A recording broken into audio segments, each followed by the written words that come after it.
తెలంగాణ ఉద్యమానికి సిద్దిపేటకు అవినవభావ సంబంధం ఉందని గులాబీ జెండా పుట్టిందే సిద్దిపేట నుండని మాజీ మంత్రి ఎమ్మెల్యే హరీష్ రావు అన్నారు. ఈ పాదయాత్ర బీఆర్ఎస్ పార్టీ అధికారంలోకి రావడానికి విజయయాత్ర కాబోతుందన్నారు. బీఆర్ఎస్ పార్టీ పుట్టిన నాడు చాలా మంది చాలా రకాలుగా మాట్లాడారు, కానీ ఈ రోజు మాట్లాడిన పార్టీలే అగం అయినాయని పేర్కొన్నారు. కేసీఆర్, గాంధీ, అంబేద్కర్ బాటలో నడిచి తెలంగాణ సాధించారని, సిద్దిపేట జిల్లా కేంద్రంలోని రాందాంపల్లి అమరవీరుల స్తూపంకు నివాళులర్పించి బీఆర్ఎస్ పార్టీ విద్యార్థి యువజన నాయకులు చేపట్టిన పాదయాత్రని మాజీ మంత్రి హరీష్ రావు ప్రారంభించారు.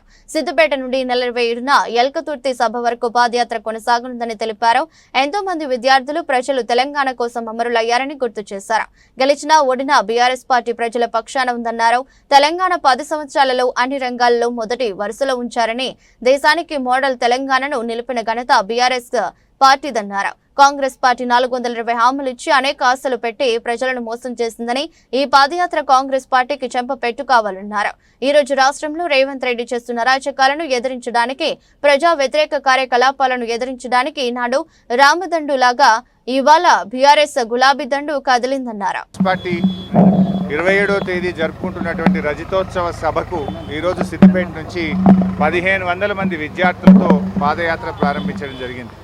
ఈ పింక్ ర్యాలీ 70 కిలోమీటర్లు 3 రోజుల పాటు నడిచి మరి ఎల్కతుర్తిలో జరిపేటువంటి సభా సమావేశ స్థలికి వీళ్ళందరూ కూడా చేరుకోబోతా ఉన్నారు. ఇలా యువతలో ఎనలేని ఉత్సాహం ఉంది. ఈ ప్రభుత్వం మీద తీవ్రమైనటువంటి ఆగ్రహంతో ప్రజలు ఉన్నారు. బీఆర్ఎస్ పార్టీకి సిద్దిపేటకు కూడా అవినాభావ సంబంధం ఉంది. ఆనాడు కేసీఆర్ గారు సిద్దిపేట ఎమ్మెల్యేగా, డిప్యూటీ స్పీకర్గా రాజీనామా చేసి సిద్దిపేట నుంచే గులాబీ జెండానెత్తి రాష్ట్రాన్ని సాధించారు కేసీఆర్ గారు.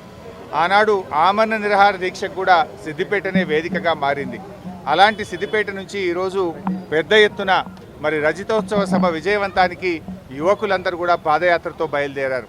ఈ పాదయాత్ర కేవలం పాదయాత్రనే కాదు, రజతోత్సవ సభను విజయవంతం చేసేటువంటి జైత్రయాత్ర, రేపు బీఆర్ఎస్ పార్టీని అధికారంలోకి తెచ్చేటువంటి విజయయాత్రగా ఈ పాదయాత్ర నిలబడబోతా ఉంది. దేశంలో, ఈ రాష్ట్రంలో అనేక పార్టీలు ప్రారంభించారు. ఏ పార్టీ కూడా గమ్యాన్ని ముద్దాడలేకపోతాయి. చాలా తక్కువ పార్టీలే గమ్యాన్ని ముద్దాడుతాయి. అలాంటి పార్టీల్లో ఒకటి బీఆర్ఎస్ పార్టీ. పార్టీ పెట్టినాడు చాలామంది ఇది పాలపొంగని, నీటి బుడగని, ఇది అమాసకు పుట్టింది పుణ్యానికి పోతుందని ఎంతోమంది హేళన చేశారు. కానీ 14 ఏళ్ళు పోరాడి తెలంగాణను సాధించింది బీఆర్ఎస్ పార్టీ. ఒక్కొక్క పార్టీని కేసీఆర్ గారు కేంద్ర మంత్రిగా దేశంలోని 33 పార్టీలను ఒప్పించి మెప్పించి తెలంగాణకు అనుకూలంగా వారందరి నుంచి కూడా లేఖలు సాధించారు. ప్రజాస్వామ్య పద్ధతుల్లో తెలంగాణను సాధించారు. అంబేద్కర్ చూపినటువంటి మార్గం బోధించు, పోరాడు, సమీకరించు అంటే ప్రజల్ని సమీకరించారు. ప్రజలకు తెలంగాణ ఎందుకు కావాలో బోధించారు. సమైక్య పాలకుల మీద, ఢిల్లీ ప్రభుత్వం మీద పోరాడినరు, తెలంగాణను సాధించారు. నాడు మలిదశ ఉద్యమంలో చాలామంది కూడా పోలీస్ తూటాలకు బలయ్యారు.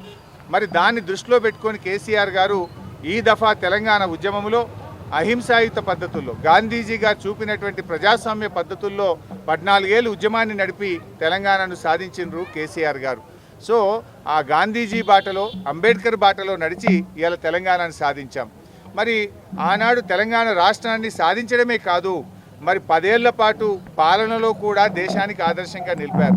తలసరి ఆదాయంలో నంబర్ 1, జిఎస్డిపిలో నంబర్ 1, అదేవిధంగా ధాన్యం ఉత్పత్తిలో నంబర్ 1, డాక్టర్ల ఉత్పత్తిలో నంబర్ 1, ప్రతి ఇంటికి త్రాగునీరు అందిస్తూ దేశంలో నంబర్ 1, పల్లె ప్రగతి, పట్టణ ప్రగతి అవార్డులలో తెలంగాణ నంబర్ 1.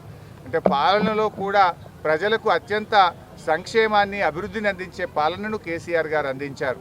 సరే, మొన్న కాంగ్రెస్ పార్టీ 420 హామీలు ఇచ్చింది. 15,000 రైతు బంధు ఇస్తామన్నారు, మరి తులం బంగారం ఇస్తామన్నారు, మరి అదేవిధంగా మహిళలకు 2,500 అన్నారు, రుణమాఫీ ఏకకాలంలో అని అనేక హామీలు ఇచ్చి ప్రజలను మైమరిపించి ఓట్లు వేయించుకున్నారు. పోనీ అమలు చేశారా? లేదు. ఇవాళ ప్రజలందరూ కూడా చాలా బాధలో ఉన్నారు.